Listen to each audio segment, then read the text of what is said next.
Okay, chapter 13. So, describe eliminating complexity strategy.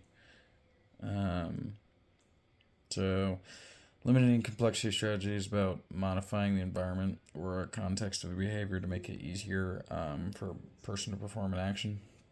So, when you do this, you allow somebody with low or no motivation um, to perform the action, essentially.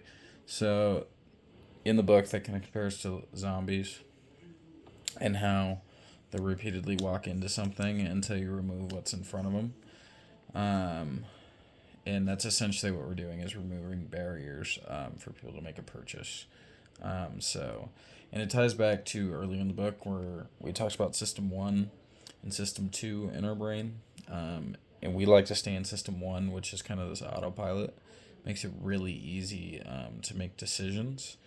And the more we have to think, the more difficult it is to essentially make a sale. So, by removing barriers, we make it so people stay in system one more and they're just more likely to make purchases because it's easier. So, describe the 6 ways to eliminate complexity. The first one is incentives, making them super clear when somebody's going to get out of a purchase or a situation, and then make sure the rewards are immediate. So, an example of this is like Starbucks app. You make a purchase, you scan, you instantly get rewards points, which you can use to get a drink later on. Second one is um, understand mapping, so translating data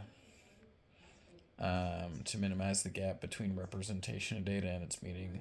So it's essentially taking data and putting it into something that somebody can understand. Um, so a good example of this I thought of was like supplements. They take all these like fancy compounds and like things they do, and on the packaging they'll put them in simple words that we can understand essentially. Third one's default. So you set the default option to the thing you want the person to choose, and first thing that came to mind right away was like shipping on like any site ever. Like the auto default is typically a more expensive option that's like 3 day shipping versus like a standard or a standard versus a free at a later date essentially. Um, Next one's give feedback. So we repeat what works and we don't repeat what doesn't. So we give feedback on what works. So I thought of like feedback on like application purchases or like almost like testimonials where it's like, oh yeah, like this worked great, and it just makes people more apt to buy. Next one's expecting error. So we assume people will make mistakes you design for it. So I thought of like serving sizes on like drinks and food. So the serving size being actually whatever you're purchasing, and it not being more. So some packaging has 10 or 12 servings, and some are designed to only be one. So that's just kind of a way people design for it. And then structure complex choices.